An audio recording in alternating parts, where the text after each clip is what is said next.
Hello, everybody in California. This is Vernon Stading with Devoted Pawn Consulting, and I was scheduled to be there to present in front of you guys today.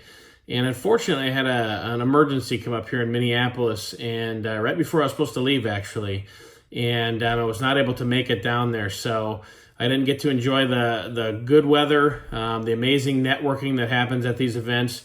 And to be honest, I was super bummed because I've been excited about Capa for a long time. I've been talking about it on social media and was really excited about this presentation.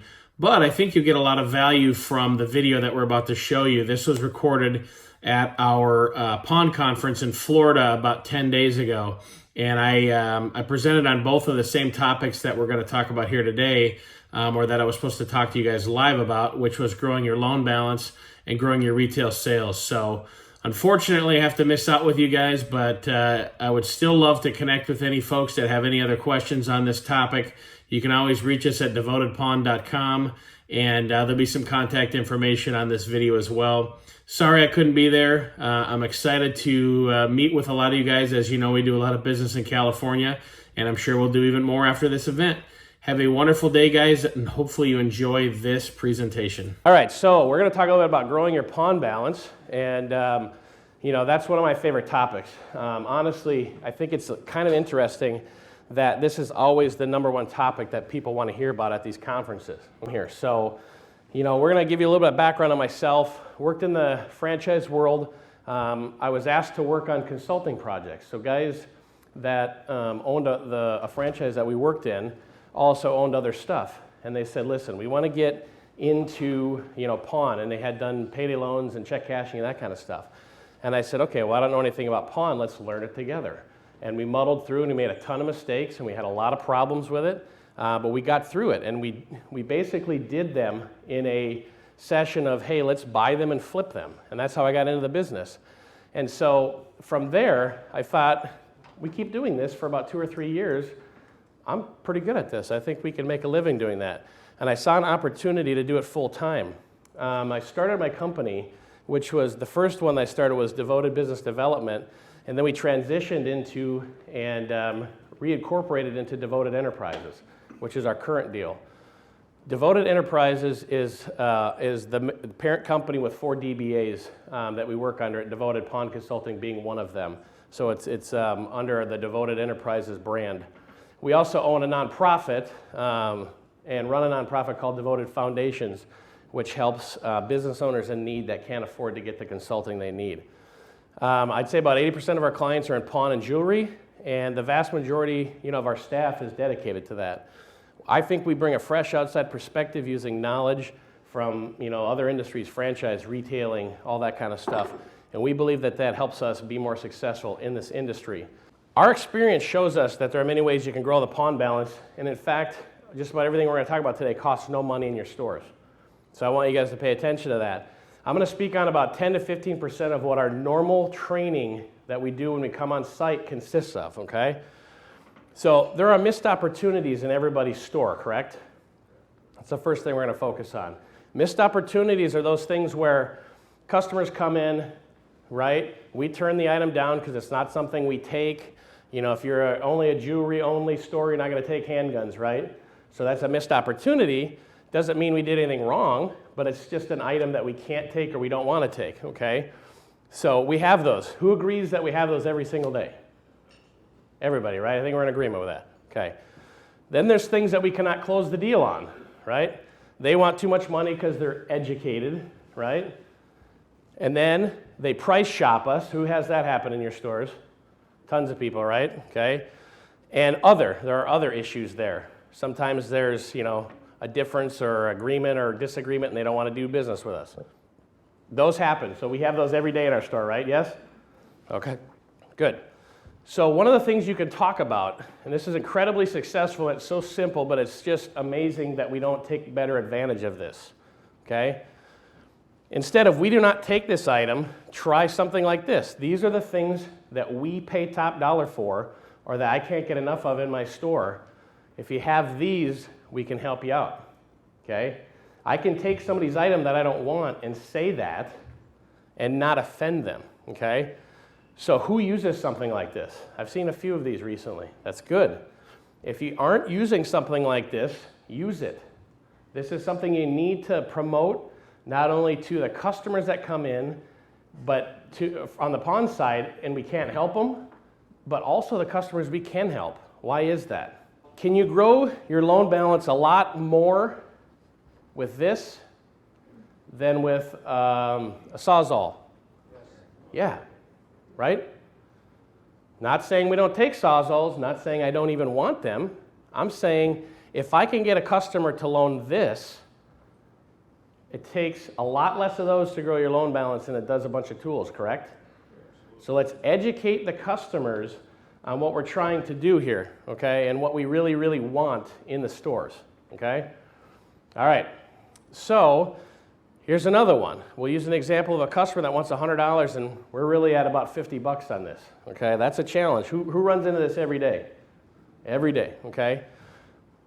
Instead of I can only do $50 on this item and we hand it back to them, what if we said a couple different things? My job is to get you the amount of money you need today. Do you think your customers have ever heard that? What do your customers hear every day when they go ask for money? No. They hear no. So how impactful is that if we look at somebody and say, I can get you any amount of money you need, or my job is to get you this money? It's a big deal, right? We're trying to load this thing up and tell them I can help you, right? Again, let's do this right now. Let's do this loan on 50 bucks. My job is to get you the $100. Let's do the 50 on this loan, and let's get you the rest with one of these items, and we hand them their top 5. Grow your loan balance better by getting better quality items in, and you could grow them by taking care of these missed opportunities. And I use Florida because that's where we're at. And so on a loan in Florida, one new loan per day, if you're open 6 days a week, is $9,910 per year in interest per store. Okay? So how hard should it be to close one more deal? It's not that hard, right? And how fast can that add up? Really, really fast, okay? So we're gonna keep a tally on how much money we're gonna make here. All right, pawn ticket. The pawn ticket, in my opinion, is the single most important determining factor to whether your customers pay on time, whether they renew the item, whether they repawn it, all that kind of stuff. Why is that? Why do I say that? Yep. We can never, ever, ever assume that even if they've been a customer of ours for 15 years, that they understand how the transaction really, truly works. Is that truthful, what I'm saying? It's truthful. I see it every day, okay? So it's a contract. We've got to explain it to them. And I never, ever, ever have cash in my hand when I explain it. Why? All they see is cash. They're like, I don't even care about you right now. Just give me that money, okay? We can't have the money out to do those kind of things, all right? So we talked about why it's so important. What do we say with the pawn ticket? Here's some of bullet points that we talk about on here, and I would take some notes on this, and you will be shocked at how impressive this is and how much it works and how simple it is, okay? Never have cash in hand, okay? Number one, make sure your staff never has cash in hand while they're talking about it. My name is Vernon. Why is that important? Not my name, but why is it important to give your name? Yeah, we've got to get better at personalizing the transactions. The one thing I did incredibly well and didn't screw up when I started doing this, that we carried over from the payday loan industry, is we got to know people by name. We got to get to know them. We knew that they had a limited amount of money, and we really developed and built that relationship with them, okay? It'll make a big difference. Our phone number is, why do we want that? So they'll call us, right? Who loves making reminder calls? There's a few of you. You guys are weird like me, but there's a few of you in the entire room that likes making reminder calls, okay? Nobody likes it, really. So if we let them know they can call us and we've developed a relationship with them, they're more likely to call us if they're going to be late. We don't have to chase them. I can get you more money, also known as you can have more loans with us. What if you said that to every customer? If you need any more money, we can loan you on these other items. Try that once. Try that today. Your customers never hear that. They go to the bank to get a loan, they're rejected, they don't hear, by the way, I can get you some more money too, okay? This is the item I'm loaning on, and we circle that. Why is that important? This isn't so much for growing your business, but why is that important? I'd say for trust. Yeah, trust. You're building trust and relationship, right? This is grandma's ring. I'm going to put it in this bag. It's going to be sealed, and no one's going to touch it until you come to redeem that kind of a thing. Okay? This is the amount of money I am giving you. Write that one down. This is the amount of money I am giving you. Why is that important? Yeah. I am giving you this money. It's very different than Vernon's pawn is giving you this money. Do you agree with that? It's a very important statement to make, okay? This is how much you pay back on this date, okay? So the $100 loan is going to be $125 on October 11th, okay? If you can't pay that amount, or you don't want to pay that full amount, bring in the $25 in interest here in Florida, and we'll renew that loan or redo the loan, right? Or extend the loan, whatever the law is in your state. Are we saying these things on the pawn contract? And what is the one last thing to do on the pawn contract? What do we want to do in our business? We want to grow the business. Yeah, if you need anything else, promote your retail, and we're going to talk about that tomorrow. Why can't you promote your retail to your pawn customers? You can. Do you know how often it happens when I'm in stores? Almost never do I see that. There's a huge opportunity there to promote the business. We've got to get better at that and really work with that. So, okay, here's what you do. You give them this, and you train on it. And they should memorize this, okay? Do not have the cash in hand, okay? My name is, this is the pawn contract. Here's our store number, circle it. If you need any more money or have any questions, please call us. That's a beautiful opening statement. You set the tone. You may also tell them at that point right there, change up the wording a little bit, you can have more than one loan. These are the items you're loaning on, and you point to it. This is how much money I am giving you today, and you circle it. Okay, I am giving you today, and you circle it. If you do not have the full amount at that time, just bring in blank. Okay, this does not take very long. That's a 10-second spiel. Watch the impact that it makes in your business. Okay, because you're right, this is, honest to God, the single most important thing you can ever do. It was so important, this is what I took away from the payday loan industry, the contract. You've got to execute this thing, absolutely. So now we're racking up more, right? So we got a customer now on that pawn ticket to get in and come in and give us another loan. Another new loan in Florida is $9,910. What's the total amount now that we're up to? $20,000, right? 2 customers, 3 different ways, 1 per day.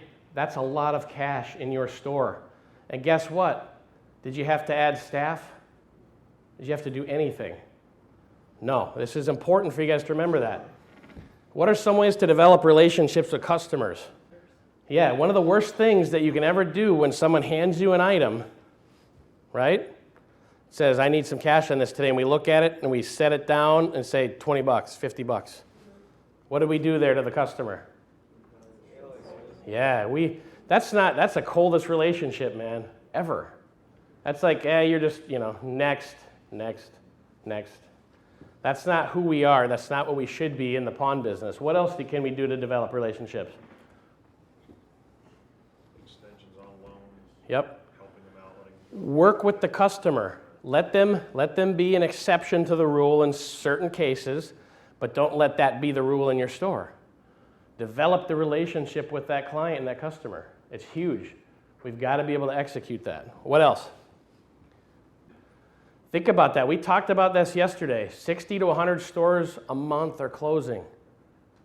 So close your eyes for a minute and think about, I can't make payroll on Friday, how that feels. We gotta be able to relate to our customers. Have to. If we don't, we're in big trouble, okay? So these are just some easy examples you can utilize, okay? A loyalty program, who has one? Raise your hand if you have one. Good. There's a small percentage of us. Loyalty programs are key, and not everyone likes them. Okay? There's a few people in this room that hate them. It's okay. I still love you. But a loyalty program is important. And I could prove it. I could show you how it helps you grow your business. Customer appreciation days. Who does that? Good. We used to do in the payday loan, the best payday loan chain I ever worked in as a consultant. They used to order pizza on the 1st and 15th and every other Friday in the lobby. Why did they do that? When are customers coming in to pay? Payday on their Friday and on their lunch hour. Okay? So they had pizza in the store to take care of the customer and say, we love you, thank you for coming in, boom, boom, boom. And they had a loyalty program. They knew that every 7th loan on average defaulted. So guess what? Your 7th loan or your 7th renewal or 7th payment was free. It kept you alive, kept you going, and it didn't burn you out as a customer. They made a ton of money. It was the most profitable business I've ever seen. Community involvement. Who does that? You have to. Community involvement has to be a bigger part about what we're doing. Who agrees with that? Okay, you have to do it. It's just one of those things you have to do. Rewards for certain behavior. Who has specific or special rewards going on? I know that Beth and Adam in the back, you guys do stuff when they learn or when they read a book or when they better themselves and they do a different task or they complete training on GIA, that kind of stuff. You give them a special reward. That's what we want, okay? Special tent sales that involve food and other. Why is that important? Both pieces of that. Why is food important, guys?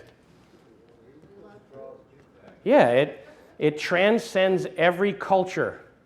It brings people together. The Italian side in us, we love to eat and we love to talk, right? And that's what happens in your stores. And when you develop that relationship with them, you can communicate with them. What happens? You've got a better rapport. You get the big TV, not the little TV. When we did the pizza in these payday loan shops, they had a secondary reason for doing that, not just to tell the customers we love you. The pizza shops, from us buying pizza from them every 5, 6, 8 days a month, let us put flyers on their pizza boxes. Okay? What did that cost us? We're going to buy the pizza anyways. This is what I love about software. It doesn't lie. Okay? When I went to Len and I said, I need some custom reporting for our commission structure and daily reporting and that kind of stuff, people don't believe this till you hit them in the face with it. The average place we work at with clients, 65% of the loans are at least 1 day late. Do you guys agree with that? Yes. Okay, we actually have some agreement on that. Well, why would we care? We want them to be a little late. Right, but what happens the later they get? Yeah. So we want them to stay current. I don't care if you're 1 day late if you're current and you pay eventually, right? Okay? But the longer they go, the worse it is for you and the less likely they are to be able to get caught up and renew the loan. Do you agree with that?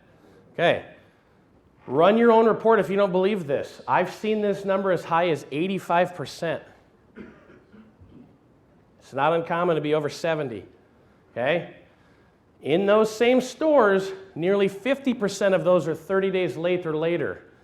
Now, I know some people are 60-day loans, some people are 4-month loans, most people in here are 30-day loans. Whatever your maturity date is, I'm talking about 50% of them are late 30 days. What is the likelihood of those 50% redeeming? It's way lower than if they're current, yes or no? We've got to get them to pay on time. So how do we do that? That sounds really easy. We're just going to get them to pay on time. It's going to be fine. What did we talk about earlier? The relationship, right? You don't have to be a genius to figure that out, that the loan redemption ratio decreases sharply. The longer they're late, the worse it is. We had a statistic in the payday loan industry. If they were more than 2 days late, the default ratio tripled. Tripled. I would bet it's pretty close to that here in this industry. Okay? So we've done some things here that are pretty easy. When you go back to this Let's go back to this slide a minute. What's your loan balance? Think about your loan balance. Close your eyes and remember what your loan balance is, okay? So if you have $100,000 in loans, 65% of them are late. What does that dollar amount equate to? Huge, right? It's a huge dollar amount, okay? Is it going to kill you to give away $100, blast this out on social media, have a sign in the store, give every single person that comes into your building a flyer? If you pay on time, and that's not funny money, by the way, that was a Canadian client of ours. We have some Canadians in here. We love you guys. Love you, man. Okay? We can give away $100 if it gets us another $5,000 to $10,000 a month, right? Does it hurt you? I would give away $100 if it gave me $1,000. Okay? If you don't want to do 100, I know you guys, it's hard to get $100 out of you guys sometimes, right? Do 50. Do something. You just print an extra ticket and throw it in a box, and then you pull a winner at the end of the month. And we make a big deal about it. We actually will pull them out and we'll do a live drawing on Facebook Live or something like that, or we'll record it and put it on Facebook. It's a huge deal. This is something we started doing a while ago, and it's absolutely taken off with people. It works well. So for the cost of $100 a month, right, or $1,200 annually, you can get dozens of loans per month, hundreds per year per store. Does that increase your profit? Absolutely. Absolutely. And what did you have to do? You gave away $100. It's not difficult. The stuff we're talking about is so easy, the execution of putting it all together becomes the challenge. And you've got to have some processes for that. Okay, so what can we do? Our extensive research and experience says that 10% of your customers, only 10% of your customers do business in both pawn, buy, and retail. Who agrees with that statement? I already see one doubter. Okay? We've looked at this. We've pulled extensive databases in your stores for our clients, hundreds and hundreds and hundreds of stores, and I can prove this. The average shop has less than 10% of your customers that do transactions in retail, meaning buying things from you, and do loans. Okay? If you're 50% and you're much better and you think I'm full of you know what, there's still 50% of your customers that are not. How many customers do you do, how many loans do you write per day? 50% of them aren't doing any other business with you. You have an opportunity there? Huge. We're going to talk about that on the retail side of it. It's an absolute big deal, okay? We can never assume that retail customers never ever need cash. Why is that? You just bought a Rolex from me today. You don't need money, right? How'd you get that Rolex? How'd you get the Rolex in the store? It's a question. The customer needed money, right? We can't assume that, guys. But yet, this doesn't occur to us, and I make light of this sometimes, but this is so powerful that if we did this, what would happen? It'd be absolutely huge.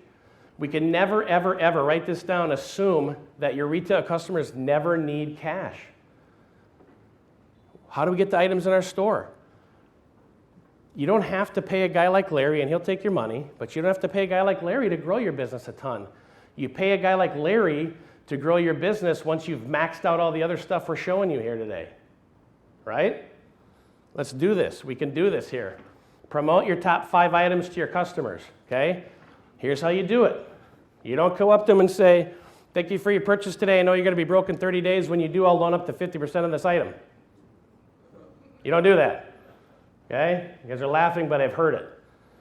Thank you for your purchase today. These are the items we can never get enough of in our store. If you or someone else you know has these laying around and they're not using them, bring them in. We pay top dollar for them. What did I say there? I didn't say anything even about them. I didn't say, I know you're going to be broke, right? What if they had broken gold laying around? Does that make a difference? It does.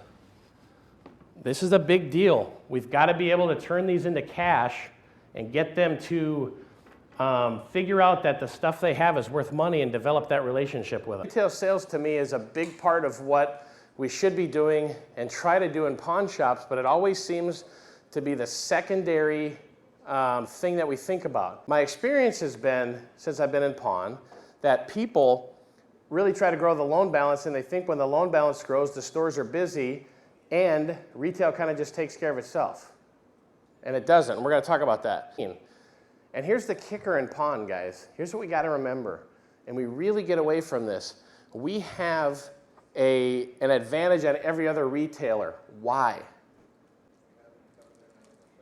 They're already coming into your shops. Jerry gets a drink ticket, okay? So what did we talk about yesterday on the pawn side? Getting your pawners to be your retail customers. Yes. Okay, so we have a major advantage on every other retailer because we've already got door swings happening in our stores, and we could take advantage of that. And even if you're better than everybody else that we see out there, and 50 or 60 or even 80% of your customers, which I would fall over if I saw that, you got to prove that to me, are doing business on both sides of the coin, you still have a major advantage and an opportunity with 20, 30, 40, 50% of your customers that aren't, okay? So we've got a major advantage there, and if other retailers can grow, we should be able to crush it in the brick and mortar side, correct? Yeah. All right. So millennials may not buy the highest priced jewelry, but they do buy plenty of silver. They like lower priced jewelry, and they like things like Apple Watches instead of Rolexes, correct? Yeah. Have we adapted to that? Yeah, as best you can, and that's the right answer. We've got to work to adapt to that. Doesn't mean we got to take everything, but we can work to change our business model to adapt to that, okay? Doesn't mean they don't shop in our stores. Every pawn shop that I've ever spent any time in has a distinct loan buy customer base. That's what we just talked about. You can grow your retail exponentially. What did we say on the pawn side? 3 ways to grow, and it was $9,917. We just got 30 grand on the loan side. How much more? Do you think it'll be more or less on retail if we do some of those same things? Is it going to be more or less? More, right? Because why? What's your average transaction on pawn? Let's say it's $100, and you're in Florida. It's a $25 service charge every month, right? What's your average retail sale? $100, $200, $300, okay, per month. So that's one transaction per day, okay? We're trying to get to that. With hundreds of pawn health checks, here's what we see as it relates to retail sales, okay? There is way too much focus on the pawn counter and way too little on the retail sales floor. This is why we want to come on site, but we can still have great results mobily with you by doing a mobile consulting package, okay? But we look for this, and we may not think this is happening, but it is. So what happens when 3 or 4 customers walk in at the same time and 3 of them want to be on the pawn counter? They're maybe doing a redeem, and they're doing a new loan, and they're doing a service charge. Our employees stay at the pawn counter, correct? They get stuck there. Maybe not Sam, but they get stuck there, correct? So one of the things we train on is you've got to have a floor presence on the retail sales floor, okay? There are also way, way, way too many browsing customers. That is my least favorite customer in the world. Hey, can I help you? No, I'm just browsing. That customer, because they're in control of the transaction and the flow of your store, correct? Whose store is it? We need to take control of the transaction, and I don't mean kidnapping people. I mean we need to take control of the transaction, okay? And there's missed opportunities. We get a customer that wants to negotiate with us, and we let them walk away. So we've got the same problems, some of the same problems on the pawn side that we do on the retail side. And there's way too much discounting, in my opinion, way too much. The first thing I learned about pawn, the very first thing I learned about pawn was everything is on sale in a pawn shop. Everything is on sale in a pawn shop. Shouldn't it be cheaper than retail? In most cases, right? Yeah. Okay, yes. There are way too many discounts going on, and I see this all the time. Customer comes in, looking at an item, holding it. Store associate comes over and says, that's $100, but I can get it to you today for $80. What just happened there? You just lost 20 bucks. The guy didn't ask. The guy didn't ask for a discount, or gal. I see it almost every single time we're in the stores. Does that affect your retail business? You just lost 20% margin. Well, you just told them you don't believe in your price. Yeah. You conditioned them to beat you down. So now the next thing you have no margin in, they're still going to want that 20% discount. And 20% seems to be the number in pawn. Am I wrong with that? It seems to be the number. I don't know why that is. We've got to start to recondition ourselves. Okay? We don't need to condition our customers to do any more weird stuff with us. Okay? And we're not getting our loan and buy customers to buy retail. It's not happening. I would say 95% of the time it's not happening at the counter. And it goes back to what Len said the other day. Well, I just can't get my staff to do it. Why not? Okay? And we have way, way, way too much aged inventory and pricing issues in most stores that I see. If this thing and this thing are the same, right? They don't look the same, but let's assume they're the same. This one's 18 months old, and I got it priced at $14.95 because it's aged inventory. And this one's $29.95 because that's the going rate. Do we have a problem here? Houston, we have a problem. And then we're doing 40 more loans on these two items in the month. Houston, we have another problem that won't go away. Okay, so we've got to fix that, and it creates an aged inventory problem.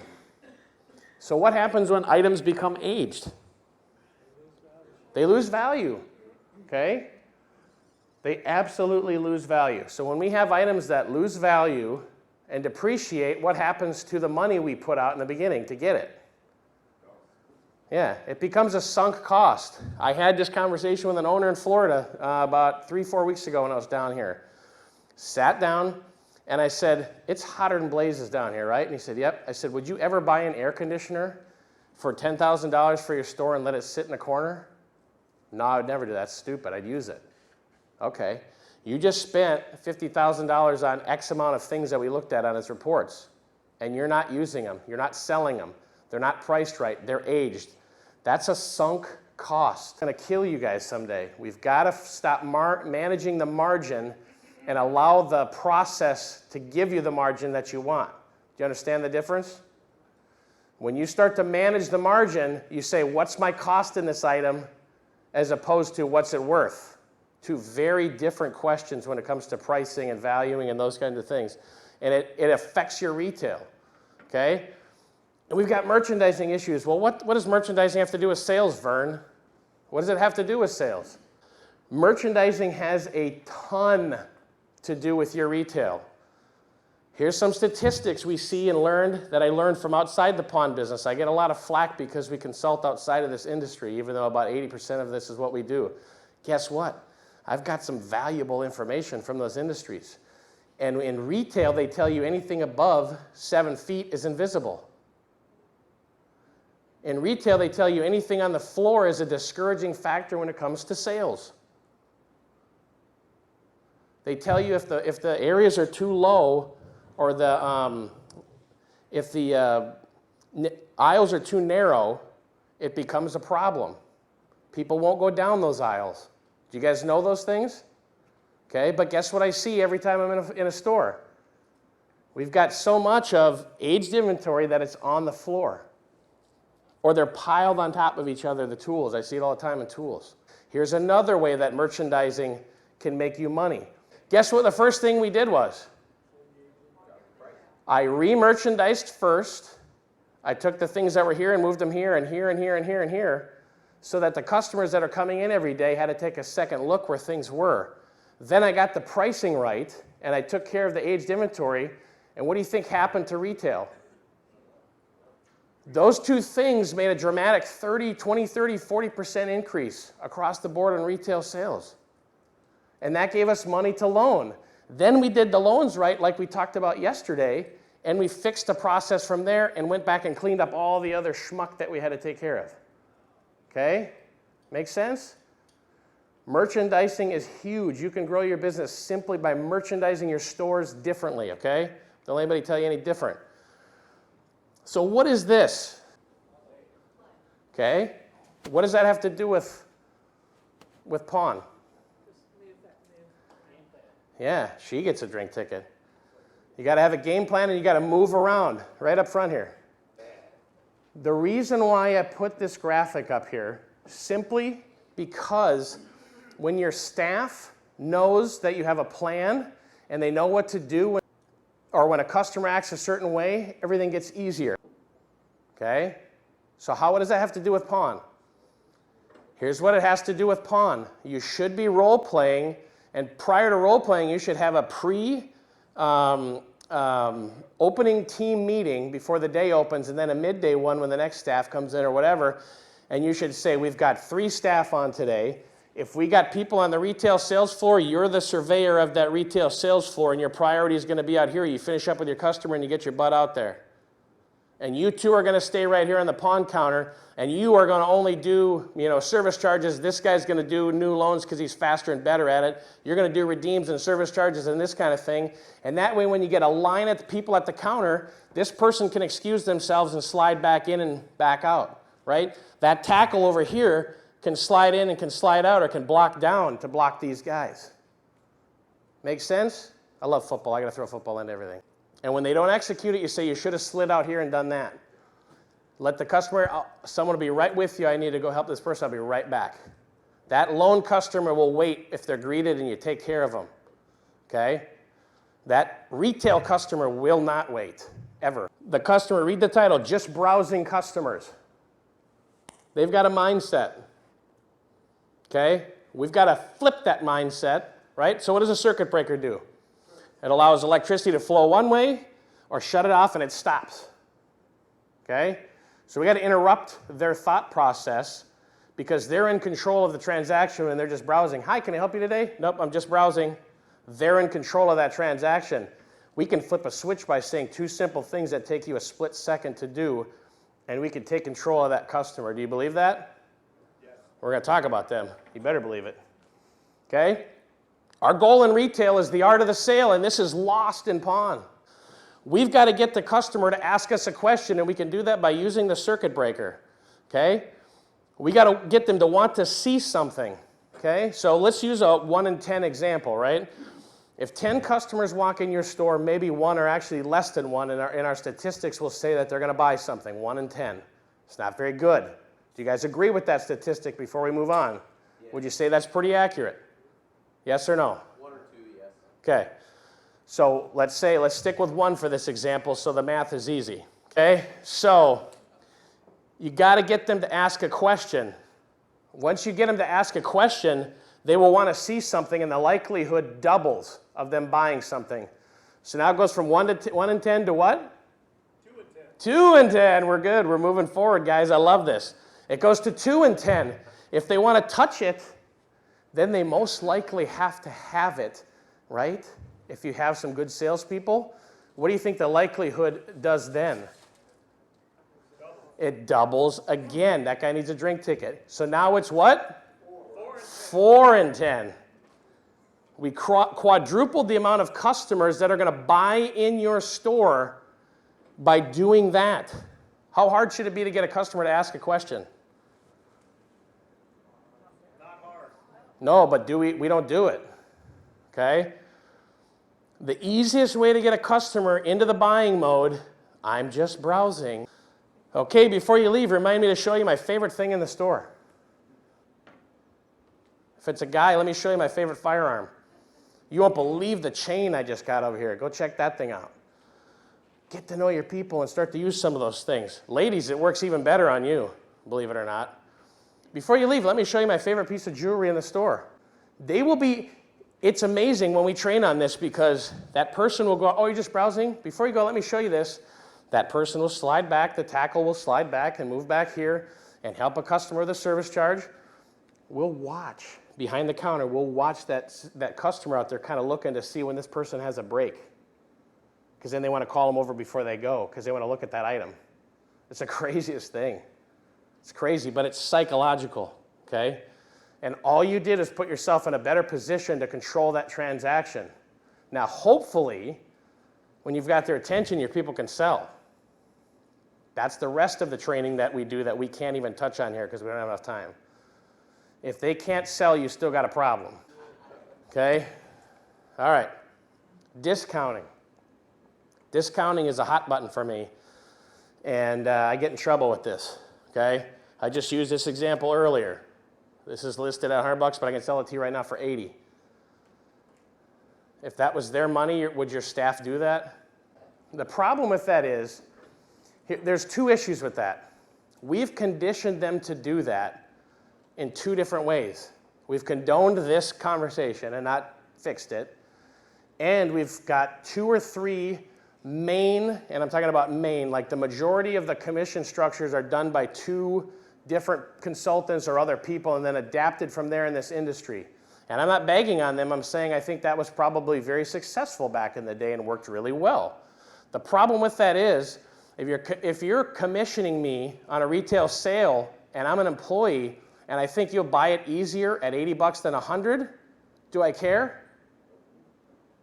Doesn't matter, because if you don't buy it, I don't get commission. If you buy it at a lesser price, I get commission. Guess where you get screwed as the owner? You paid commission and a discount, and it was aged inventory, so it depreciated. You lost, you lost, you lost, you lost. And you sit there and wonder, why is my margin going down? And then we manage our margin by our pricing, and we sell less retail. There's certain cultures that love to negotiate more than others, and we can never assume that all customers love to negotiate, right? Because I don't ask for a discount. If I look at this item right here, it's $100, nah, I'm not interested. I'm not going to come and ask you for a discount. There's a lot of people that will. You got to be able to handle both. You understand? Okay? How do you handle this guy? Doesn't think it's worth this. What do you say to him? What if we knew what this thing was valued at? We should, hopefully. If your staff is doing the loaning and the retail and they're doing the pulling and the pricing, shouldn't they know what that's worth? So why can't they say, oh, these things are selling for $120 all day long. I got it at $100, man. It's the best deal you're going to have around. That's the art of the sale that we can't spend a ton of time on tonight, but it works like crazy in the stores. Okay? Sure, but we also used to pay nothing in comparison to what we pay now in gold now that there's a bunch of competitors, right? Did we change that? Why? Had to. We got to change. We got to change that. You have to have a different mentality. Am I saying you should never ever discount? Get that out of your head right now. As Rudy would have said last night, that's a goofy thought. Sometimes you got to discount to close stuff out, right? We've got to get that out of our heads. Okay? It's okay to discount once in a while, but it shouldn't be our main thing. We should be able to work with the customer and explain to them the value and the price and what things are worth. Okay? And the best example I can ever give to you, and I wish they were here, Lending Bear was our client in Florida and the Jacksonville East Coast up to South Carolina, and they've got like 23, 28 stores, something like that. And they got hit, pretty hard in a few areas with a hurricane, which is why they didn't come. But they've got one customer that comes in their store, and I love this story. I'm probably going to use it forever. You might hear it again. They've got a customer that comes in their store, I guess, for 18 years, and has always never ever bought anything and always demands a discount. And he's not going to buy if he doesn't get the discount. Yeah, and everybody has one, right? Who has one of those? We all got one, right? Here's the problem with that. We've conditioned that customer, that's what he always wants, right? Can you potty train a dog? Can you train your children to be quiet at dinner while you want to sit there and have a family meal? Can you train your adult customers, hopefully, most of them, 85, 90%? Okay, yes, the answer is yes, you can, okay?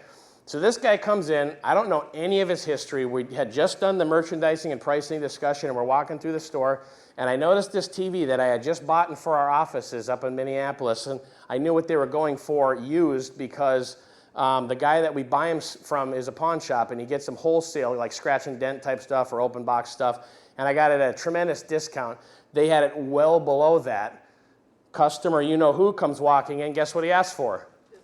20% off of that price. And I was like, oh man, that's a great deal. Let me show you the picture of this in my office. This is what I just paid for these in my office. This is the greatest price, man, on this item. You're not going to find it anywhere else. Let's go ring it up at the cash register. Guess what he did? He followed me up to the cash register and he bought it. Guess who he asked for the next week? He had never seen me before, didn't know I didn't work there. Guess who he asked for the next week? He asked for me. Okay? That's the most difficult customers you deal with every day, and you can fix that. Well, some people do walk away from the higher price. There's a percentage of customers like me, call it 20, 30%, I would estimate, that will not haggle on something. They look at it and they think they can get a better price on eBay or somewhere else. They're going to do that, even though that means they can't leave with it right now. But where you can interject in that and you can still have that same philosophy is if you can do the art of the sale. Because you got to use the circuit breaker, you got to be able to talk to them, you got to be able to get them interested, ask them questions about it, want to hold it. Ladies love to hold jewelry, they love to hold the purses. Us guys love to hold guns. It's just we're like kids like that. The average discount percent we see is 23.5% in stores. We also do a lot of consulting in the play it again secondhand goods world. Guess what their discount rate is? What? 20%? Nope. No, it's not zero. It can't be zero. Yeah, but about what retail is, 5.5%, 6%. They're selling a lot of the same merchandise that you are, and they don't have to discount it. Go figure, okay? Your loan customers do buy. Do you know that? I just defined a pawn shop right here, didn't I? In these 3 pictures? Kind of, right? We should be the place where we're cheaper than a jewelry store on our jewelry, right? And I get in fights about this too. We've got several clients, one might be in this room, that has retail pricing, and it's not his fault, but it's got retail pricing or jewelry store pricing on their jewelry, and they discount down from it. And they lose a lot of customers from that. But we should be this place where we can, why ever pay retail? Don't ever go to the jewelry store. Don't, okay? This is your budget with them, this is your budget with us. That should be on everything we have, not just jewelry. Store-wide tent sale, why do we need to do a tent sale?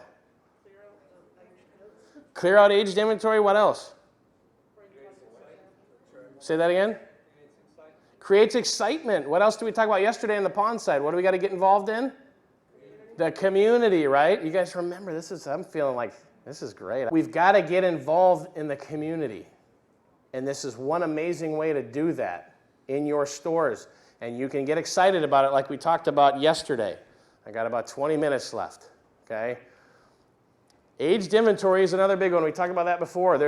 Aged inventory is a symptom of 3 things. Number 1, it's priced too high, usually overpriced, and trying to discount down to sell, putting off a lot of people. We've already talked about that.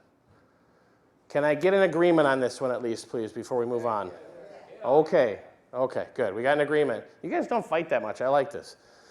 Poor merchandising. We already talked about that. Can I get an agreement on that one? Yeah. Merchandising is a problem. And too many of the same items. We talked about this in pawn, okay? So again, we condition our customers to bring in things, right? So what's the rule, second rule you think I learned in pawn shops? What customers see, they bring in. It was the second rule I learned in pawn when I got involved. So we can condition our customers what to bring in, yes or no? Yes. If you want to grow your loan balance, yesterday we talked about what? Telling them our top what? Our top 4 or 5 items that we want. You got a great selection of tools. I love when you bring these things in every freaking week, right? We don't say that, but you got a great selection of tools. These are the things we really want to loan on. Do you have these? The other reason we do that is your customers will never, ever, ever bring in their best items first. And if they're content with the money you're giving them on those tools, they'll keep bringing in those same types of tools. Do you understand that? Okay? So how does that tie into this? What the heck does that have to do with retail? That's pawn, Vern. It is, because it affects your retail when they default. Yes or no? It affects your retail when they default, which affects your merchandising, which affects your pricing, which affects your aged inventory, which affects your profit. Our pawn process that we change on that we train on addresses all of that. And you can cash flow. The beauty of your businesses, you can dramatically change your cash flow in 30 to 45 days like that. Unless you're maybe in California, you got 4-month loans, it's a little different. But you can change your cash flow in 45 days dramatically, okay? All right, so merchandising. So here's why what he's saying is epically true. We worked with a chain of jewelry stores in Virginia Beach, 4 jewelry stores, and they were great operators. They made a lot of money. The guy's filthy rich. And what did I notice by being on site? I noticed one major problem that they had. And it was that they would take the 4 stores' jewelry, and when an item in the jewelry case got 1 year old or older, they would move them around. That's not a problem in and of itself. The problem was the lady would stand behind the counter and she'd be moving them from store to store in inventory, and a customer behind the podium or the cash register would say, let me see that item. I haven't seen that. It's been in the case for a year. And you're a regular customer. Why is that a problem? Merchandising. So we do some exercises when we come in and train, and these are people, keep in mind, these are people that do all of your pricing and merchandising. We make them walk the store once and point out everything nice that they liked.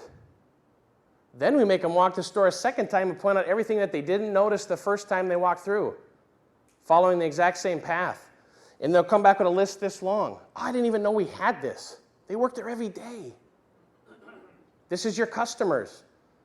Move them around. You might not be able to physically take a jewelry case and move it. Move the trays.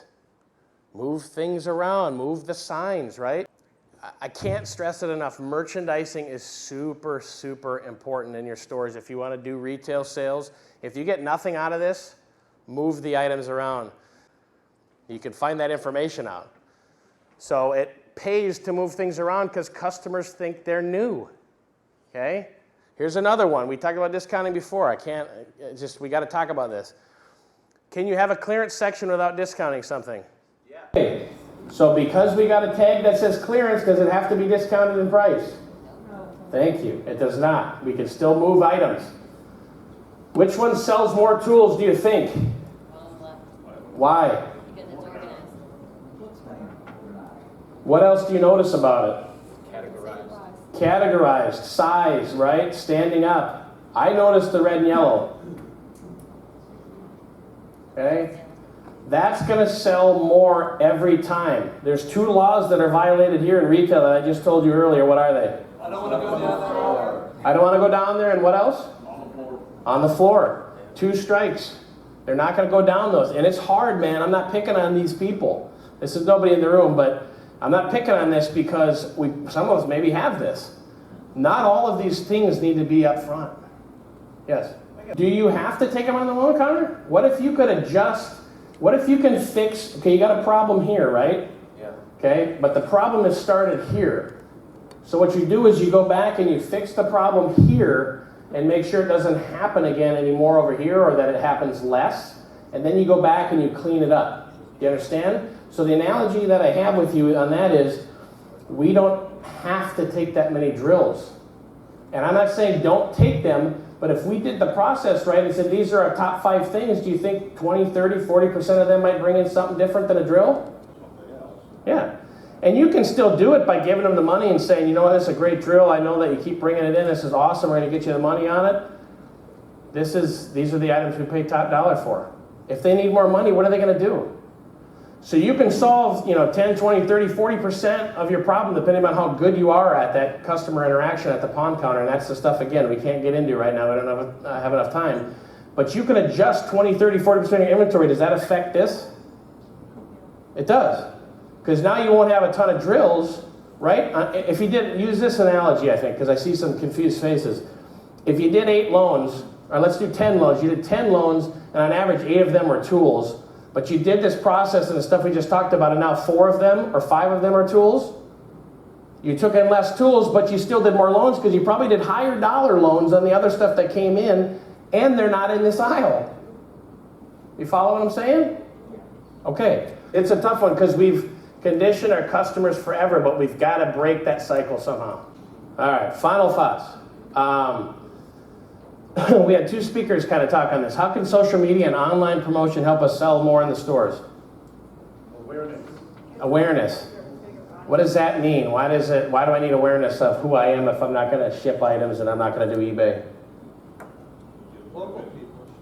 Yeah.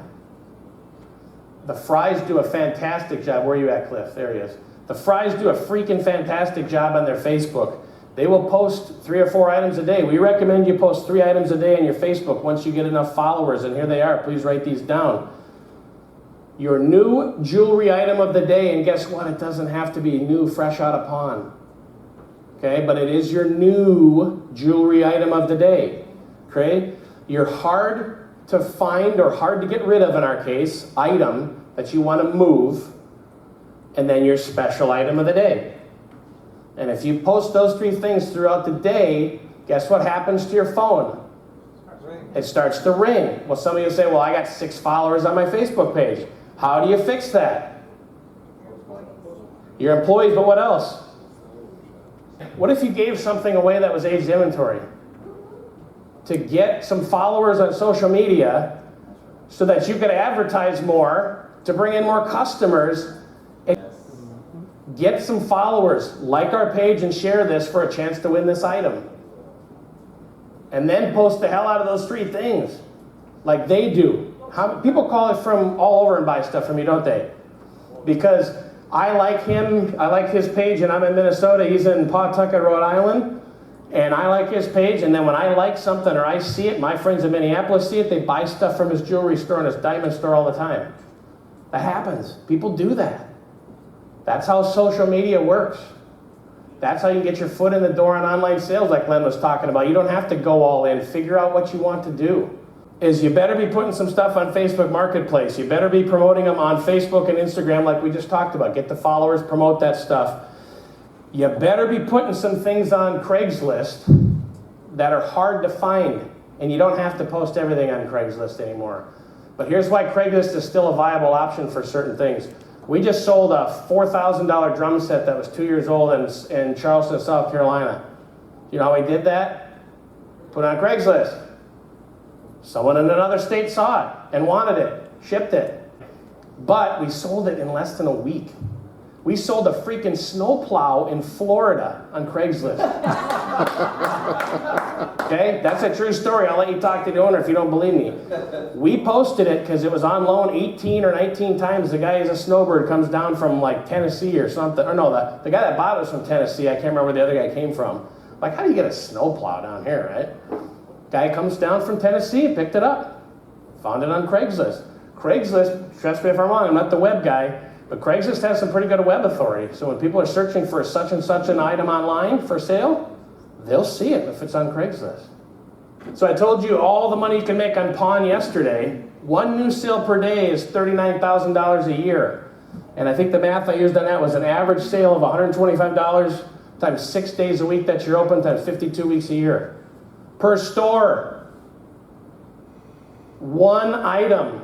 And I told you 1 in 10 that are browsing buy. I told you how to double that. I told you how to double that again. Okay? 1 in 10, guys. It's not that hard.